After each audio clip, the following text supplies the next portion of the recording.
Muy bien, chicos, continuando con nuestro programa, tenemos a continuación el tema de paradigmas de la cocina boliviana, para la cual invitamos nuevamente al chef Guillermo Iraola Mendizábal, director ejecutivo de la Escuela Hotelera, inicialmente arquitecto y graduado en la Universidad Central de Ecuador, también con una especialización de administración de hoteles en Italia, Roma, gerente y general operativo de hoteles de 5 estrellas en la República del Ecuador, consultor gastronómico y creador de restaurantes en la República del Ecuador. Por favor, con ustedes. Muchas gracias.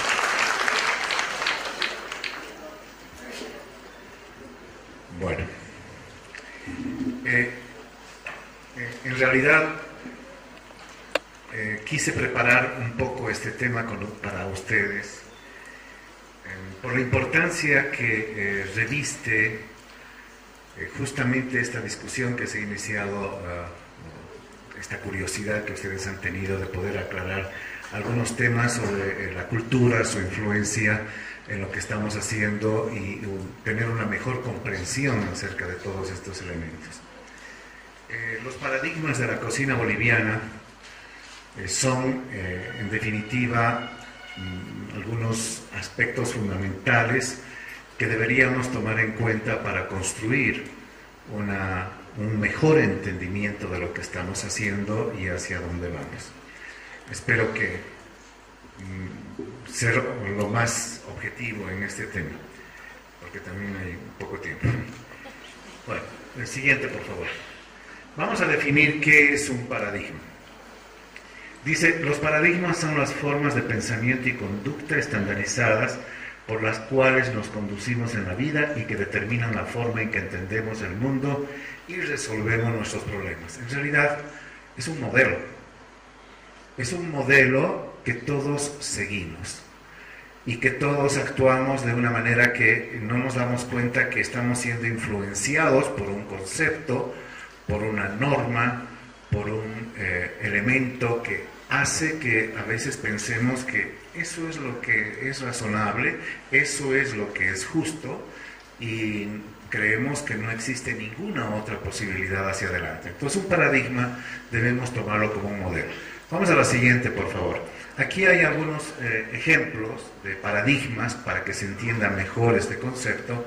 Por ejemplo, la época del teléfono fijo, cuando todos creían que no iba a haber otra idea mejor y todos teníamos un teléfono en casa y de pronto cambiamos de paradigma y nos vamos al teléfono móvil. Hoy en día todos tienen en su bolsillo un celular y esto ha cambiado radicalmente nuestras vidas y nuestra forma de pensar.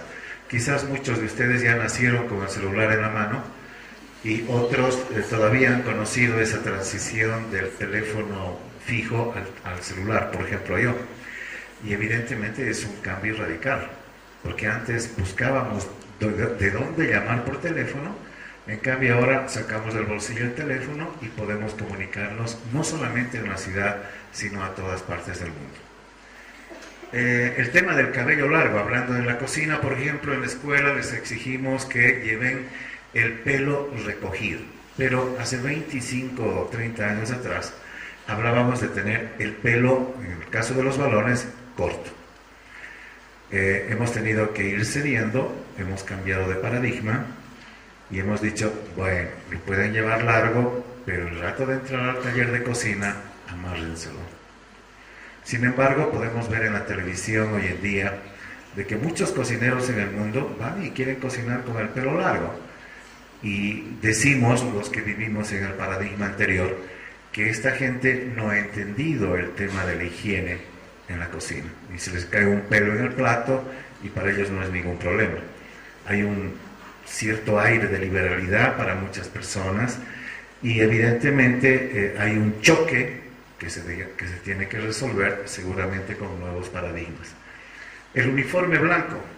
Es una tradición en el cocinero tener un uniforme blanco porque es una muestra de la higiene con la que se trabajan las comidas en la cocina. Y demuestra obviamente la impecabilidad, el reconocimiento al concepto de impecabilidad dentro del trabajo de la cocina.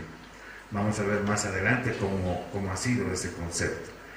Pero se han cambiado, estos paradigmas se han cambiado en el tiempo y hoy en día han aparecido otros colores. Por ejemplo, la escuela hotelera maneja un uniforme combinado entre blanco y azul. Tenemos el mandil azul. Y ustedes han visto que después han aparecido en muchas otras cocinas importantes del mundo, por ejemplo en la cocina de Ferran Adrià, el mandil café. Y ha habido un francés por ahí que se le ocurrió que era más fácil mantener el mandil negro. Por ejemplo, está muy de moda hoy en día que muchos cocineros usen el uniforme negro, ¿no es cierto? Pero hace 20 años atrás era impensable que un cocinero se pudiera poner algo de color. Entonces, estos también han sido cambios de paradigmas, ¿no? Luego tenemos el uso de la gorra, por ejemplo, es un tema de higiene, usar la gorra en la cocina, pero hay cocineros como los españoles que aparecen en todas las fotografías de revistas, en el cine, etcétera, que tienden a no usar la gorra. Se van a dar cuenta que grandes cocineros como Ferran Adrià nunca lo han visto con gorra, o muy pocas veces, muy raras veces. Y en el tema de gorras hay toda una teoría que podríamos hablar durante una media hora acerca de los tamaños y sus formas, que cómo han ido variando en la cocina y cómo se ha ido dando estos cambios de paradigmas solamente con el tema de la gorra. El reloj que ustedes utilizan normalmente ya es un reloj digital, es un reloj que ha cambiado totalmente, inclusive las condiciones del mercado y de la forma como se fabricaban los relojes. Antes los relojes eran de cuerda, ustedes van a las casas de antigüedades y encuentran el famoso reloj de cuerda, precursor del reloj digital que ahora ustedes tienen en mano. Entonces ha habido también un cambio de paradigma total. Otro ejemplo, la cocina a leña versus la cocina eléctrica o la cocina a gas, que inclusive tenemos ahora la mayoría en casa, depende del sistema energético que tenga cada uno de nuestros países. Hay un cambio drástico porque se ha aumentado la temperatura y se ha aumentado o se ha corregido la velocidad de cocción de los alimentos gracias a estas implementaciones, lo cual ha hecho que cambien los recetarios también. Fíjense cómo puede influir un paradigma en todos estos temas. El horno a gas, que normalmente se tenía en los últimos 30-35 años aquí en nuestra ciudad, ha cambiado, está cambiando por el horno de convección, que tiene unos 10 años de introducción en el mercado nacional. Por ejemplo, ustedes en la escuela preparan sus alimentos en hornos de convección.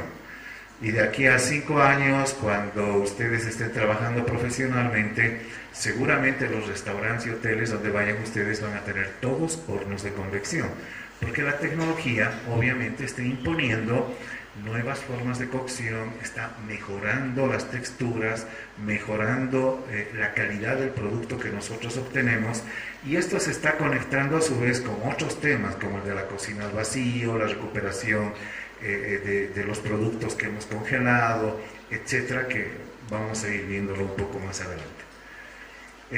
Las calderas de aluminio que normalmente usábamos para hacer hervir el agua y tomar un café, versus la cafetera eléctrica que ahora hace hervir agua en 3 minutos y que nos ha cambiado la vida totalmente, ¿no es cierto? Es una cafetera de inducción en realidad, porque ustedes han visto, levantan la cafetera y no ven por ningún lado, no está caliente, no les quema como antes la caldera de aluminio nos quemaba cuando levantábamos. Ahora es fácil de manipular, además es plástica, no nos imaginamos que pueda calentarse y que sea plástico y que no se derrita. Y bueno, pocos han puesto a pensar que en realidad el sistema que tiene ahí no es solamente eléctrico, es un sistema de inducción, y hay ya cocinas de inducción. Entonces las placas de inducción están solucionando muchos otros problemas, pero también nos traen otros problemas que, bueno, habría que analizarlos. Pero vean cómo esto hace que aparezcan nuevos paradigmas y nos cambien totalmente la vida.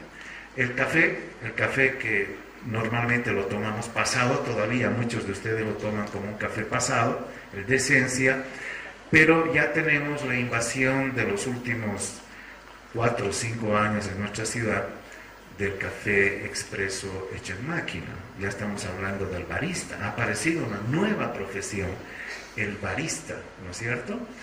Hacer una taza de café con una figurita bonita, un corazón en el café, etcétera. Ya lo han visto ustedes en la gran variedad de figuras que se puede realizar. Evidentemente es un cambio de paradigma en la elaboración del café. Y los procesos industriales para la elaboración de estos cafés también han cambiado radicalmente, de tal manera que los productores de café no solamente están ante el desafío de comprar nueva maquinaria, modernizarse en su producción, en su tostado, en su selección, etcétera, sino que tienen que adaptarse a las nuevas condiciones de las exigencias del mercado, no solamente el mercado local, sino el mercado internacional. Hay un cambio de paradigma total en este aspecto. Bueno, entendiendo entonces qué es un paradigma, vamos a hablar de los paradigmas principales que han afectado el desarrollo histórico del pensamiento gastronómico en nuestro país.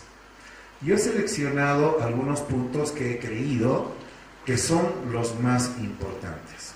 Obviamente, cuando hablamos de un paradigma principal, no estoy eliminando la posibilidad de que existan otros paradigmas pequeños que estén rodeando el concepto principal. No nos olvidemos que Bolivia es parte de una comunidad internacional, es parte de un continente que también obviamente tiene sus propios paradigmas. Entonces tenemos que entender que hay paradigmas mundiales de la cocina, habrán paradigmas continentales de la cocina y hay paradigmas nacionales de la cocina. Nuestros paradigmas nacionales han estado conectados en algún momento o en todos los momentos con estos paradigmas internacionales también, pero han ido a velocidades diferentes. Por eso es que de repente el desarrollo culinario en el Brasil es muy diferente al desarrollo culinario en Bolivia, o al desarrollo culinario en Perú, o al desarrollo culinario en Argentina. Entonces, hay diferencias, y lo que tenemos que entender es cuáles son estas diferencias para poder proyectar el futuro, para poder inclusive crear nuestros propios paradigmas hacia un futuro inmediato. Bueno, aquí tengo algunos puntos. Por ejemplo, el primer paradigma que yo planteo es la agricultura comunitaria basada en los productos del lugar, equilibrando la dieta en armonía con la naturaleza. Entonces, obviamente vamos a revisar un poquito esto, pero considero que es un aspecto fundamental con el que iniciamos uno de los paradigmas de la cocina que tenemos a nivel local. Segundo, curiosidad hacia los nuevos insumos llegados al continente y obligatoriedad de cambiar sus modos de producción agrícola. Hay una invasión en nuestro territorio y esta invasión ocasiona un contraste, ¿no? Un contraste de culturas, un contraste, en fin, que crea nuevos paradigmas, hay que solucionar problemas y evidentemente es el primer choque que podríamos llamarlo como fusión cultural. Hay una obligatoriedad en este proceso, en el hombre boliviano, en el hombre que pues, todavía no es boliviano, es el hombre que habita este territorio que hoy se llama Bolivia.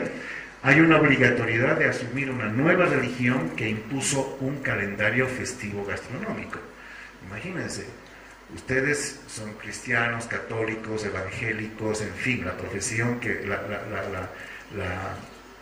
la religión que ustedes profesen es importante para ustedes en este momento. Imagínense que llega una cultura de otro lado y les dice, desde mañana ustedes tienen que ir a esta iglesia y adorar a estos dioses como nosotros lo decimos. El que no lo haga, muere.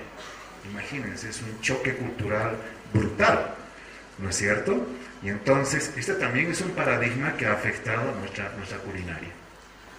Luego hay otro paradigma en nuestro país, es una época de guerras internacionales que se realizan en una etapa que está dentro de lo que es también un proceso del desarrollo industrial mundial. Entonces, la logística de guerra que impuso un ingreso abrupto al uso de las conservas,